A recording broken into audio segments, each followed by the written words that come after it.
This is All of It. I'm Allison Stewart, live from the WNYC studios in Soho. Thank you for sharing part of your day with us. I'm grateful you're here, and I'm especially grateful if you've made a donation to WNYC for our winter pledge drive. Your support really matters. Coming up on the show today, Ashley Clark is here to talk about his new book, The World of Black Film, A Journey Through Cinematic Blackness in 100 Films. Paul McCartney's life after the Beatles is the subject of a new documentary, Man on the Run. Director Morgan Neville will join us to discuss. And attorney and debut author Yosha Gunasierra joins us to talk about her new novel, The Midnight Taxi. That's the plan, so let's get this started with actor Laura Linney.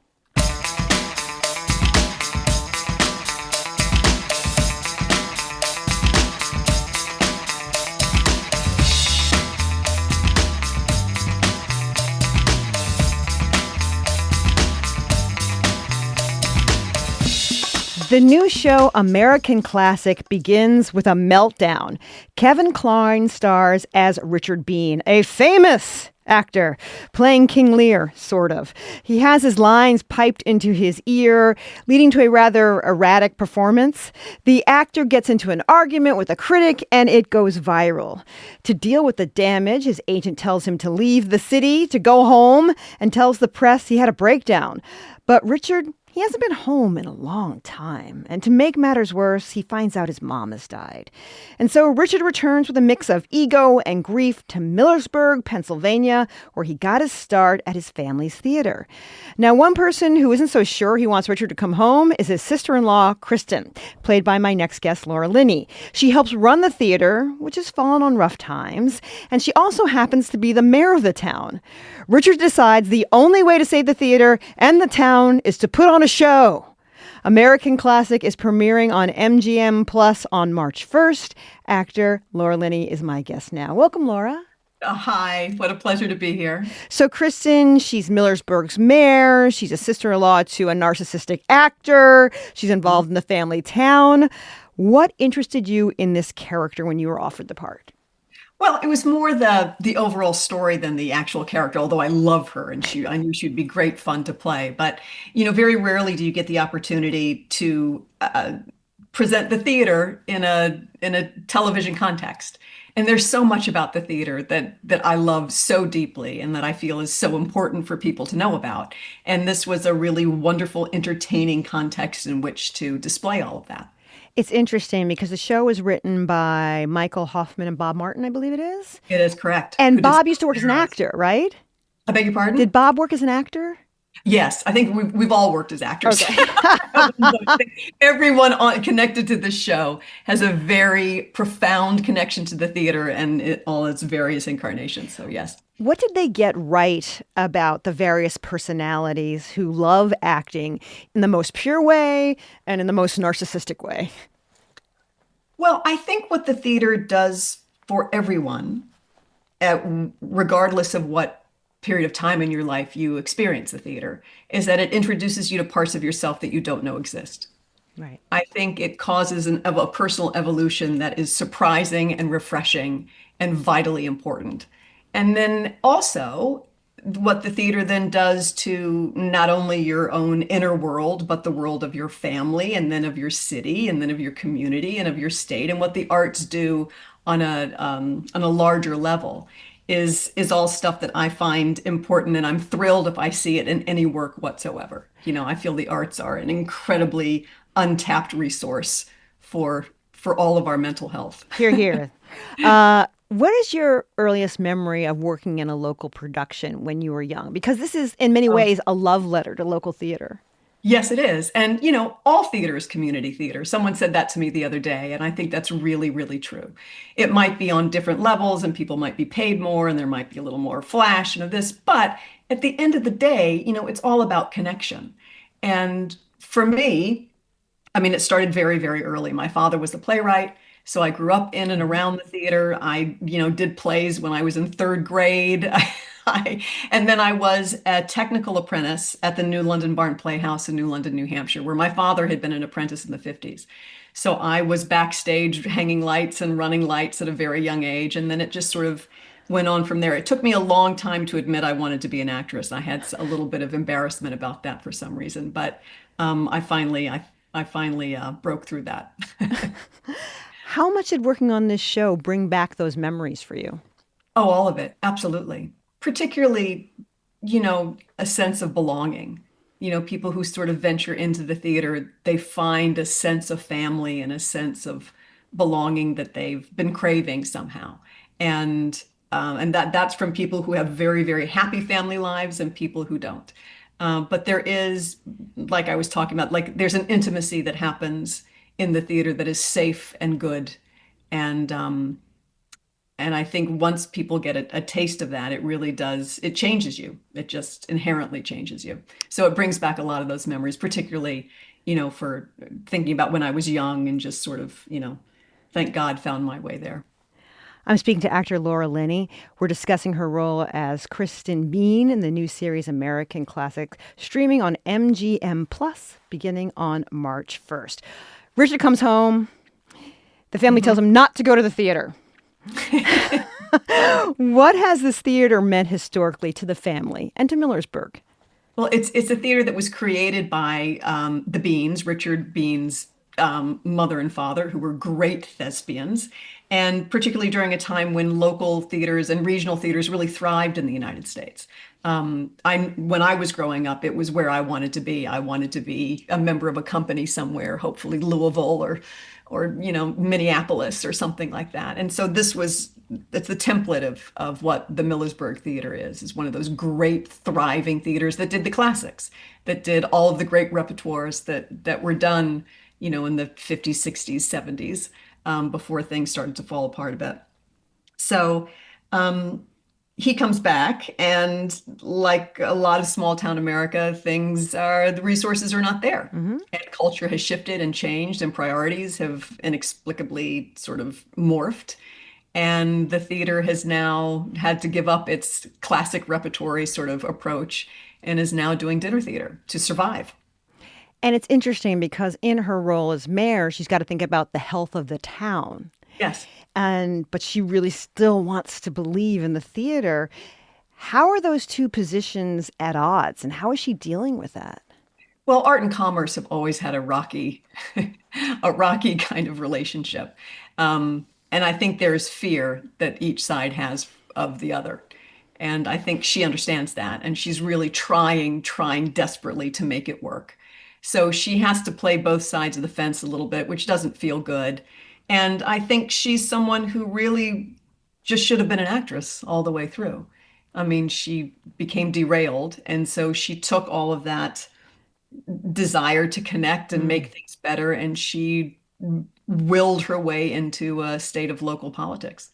That's Um, I was interesting because I just remembered you said a few minutes ago, and I have to ask, you said you weren't sure you wanted to be an actress. mhm, mhm. What was in your way? uh, Embarrassment and fear. And I think also I was very young when I sort of had this real vocational pull towards the theater, and I think I really felt like I needed to earn it. That it wasn't something I could just declare about myself, that I was an actress. I think that was something I needed and felt that I had to really earn, and didn't have that yet. So I started backstage, where I just felt a little more comfortable, and it took me a while to sort of inch my way on. Everyone approaches it in a Yeah. different way. There's no right way or wrong way, and everyone's relationship to the theater is deeply Hmm. and sacredly their own, which is what makes it so powerful. I wasn't going to say this, but I don't know if you remember, but you were my TA in college I in just acting. heard, I just heard that. Was this Jim Barnhill's class? Yes, Oh my yes. goodness. And you were a terrific actor then, which was surprising me to hear. Like, I don't know if I could be an actress. You were an amazing actor. You convinced me not to be an actor. Like I could speak in public. I couldn't act, but the amount of emotion you could come up with just as like a 20-year-old, 21-year-old was unbelievable. Oh, that's very kind of you to say. I have, and I hope I was helpful in some small way and You not were.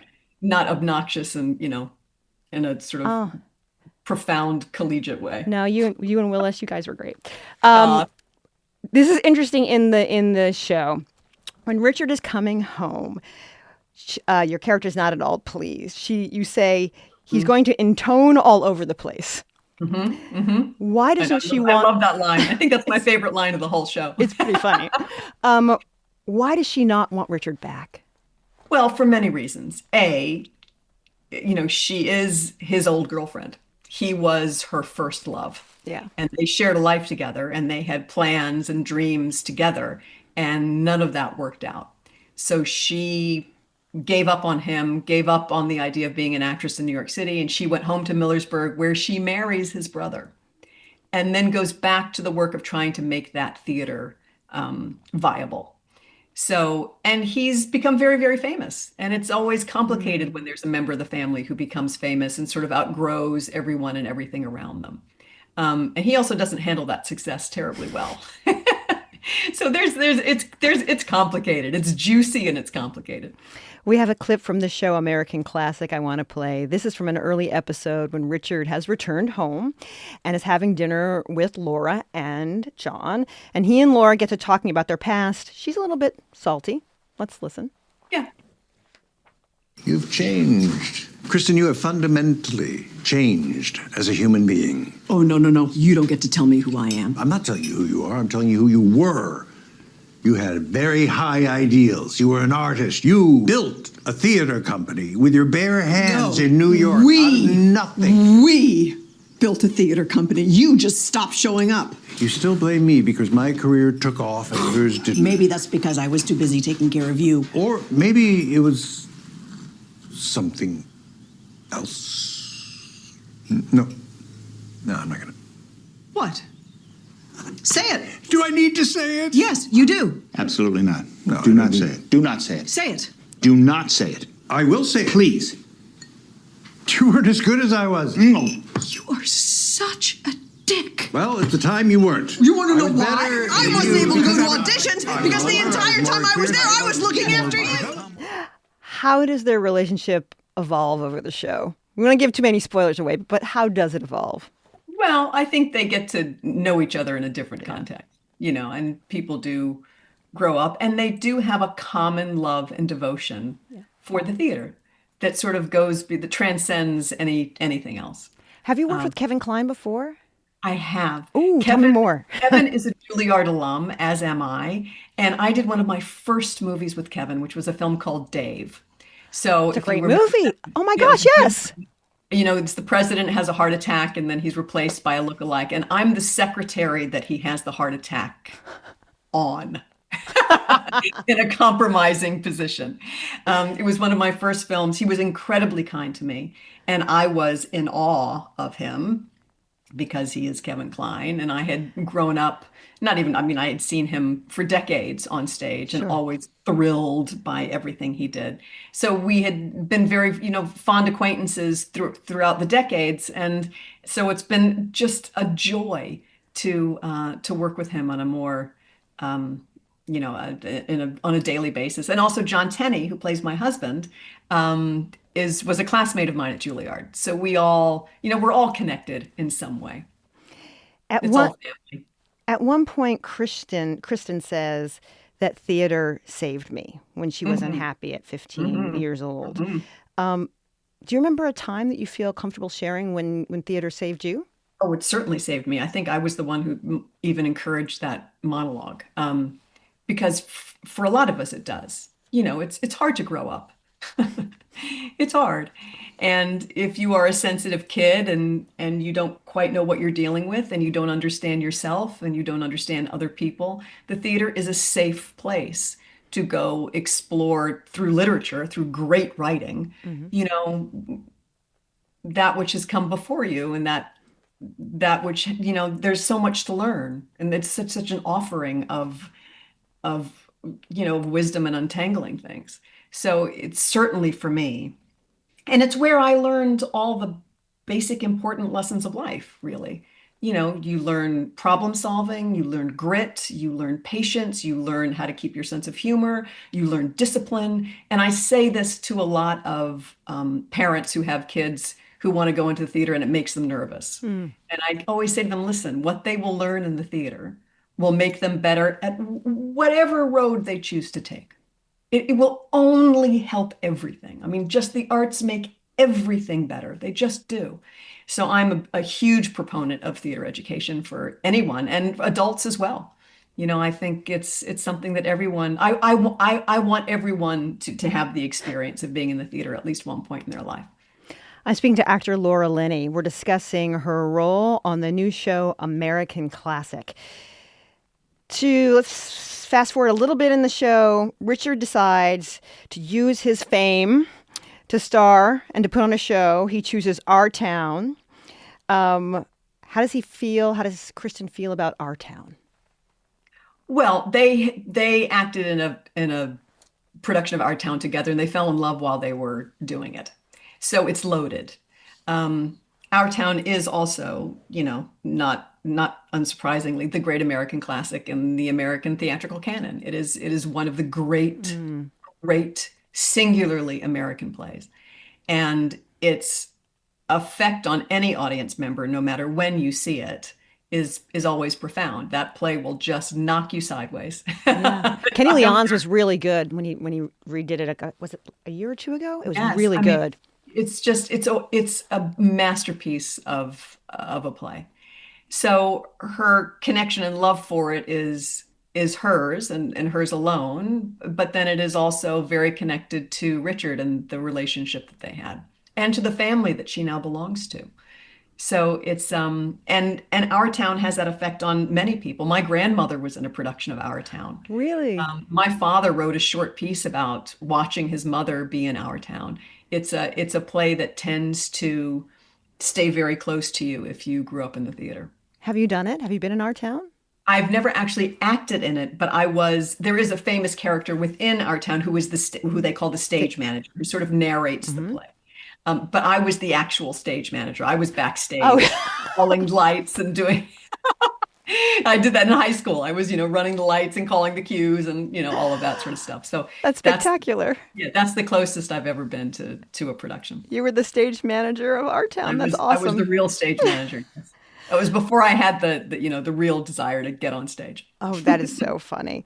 As we're talking about this, we're also talking about the importance of theater and regional theater, like a lot of Broadway is struggling. From your experience, why are regional theaters so important to the ecosystem? Well, it's a form of intimacy for people to have with each other.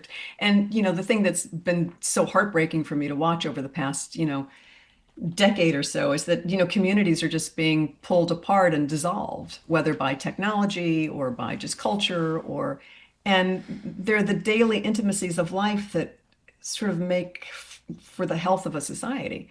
And the theater just brings people together. It is also something that cannot be replaced by technology. It is, you sort of stick your finger in the light socket of truth when you go to the theater, and it is right in your face. It is a shared communal experience, and it can be, when good, it can be transcendent. I mean, when it's terrible, and everybody wants to go home. But when it's good, it can be truly life-changing, and comes from the best parts of us, I think. So it's, I think we all need to start looking towards each other more than looking away from each other. Yeah. And the theater is a place where that's a necessity. It's inherent and it's baked into the experience. So last night I went home and my son was watching Ozark. He's 18, he's allowed. And I said, I'm going to interview that actor tomorrow, Laura Linney. I said, do you know she directed the show? He said, that's really cool. Is she going to direct any more? So I'm asking for him. Are you going to do any more directing? If offered. Yes. I mean, I hope so. I certainly hope so. Did you like the directing? Did you like it? I did. I had a really good time. It was something I had tried to get out of several times. Jason Bateman was insistent that I direct an episode starting from early on. And I just sort of kicked the can down the road and was polite and sort of, smiled and nodded and said, oh, yeah, we'll see. And without ever thinking I would ever do it. And then we got to the last season and he really sort of forced my hand. And I'm very glad that he did. And he had much more faith in me than I had in myself. And I had a wonderful time. And then he asked me to join him on Black Rabbit, where I did two 2 episodes there, which was an HBO show. And then, no, excuse me, Netflix, not HBO. No, no, no, no, no, not HBO. And so I'm hoping to, we'll see what happens. One never knows in this business where you end up. What did you learn from directing after being directed by so many people? I learned, it sort of just confirmed what I already knew, is that how many people have your back while you're working. Wow. That if you have a good relationship with people, they will step up for you 150%. And if you have a good crew and you have people who are on your side, it is, it is truly a joyful experience. And it also taught me that what Jason was saying to me over and over again, which was, you know more than you think you do. And there is something about being on a set for 40 years that you actually do know more than you think you do. And it's nice to be able then to take all of that sort of unconscious knowledge and have it open up a part of your brain that you didn't know was there. The name of the show is American Classic. It'll be streaming on MGM Plus beginning on March 1st. My guest has been Laura Linney. Laura, it has been very nice to speak with you. It's nice to see you again.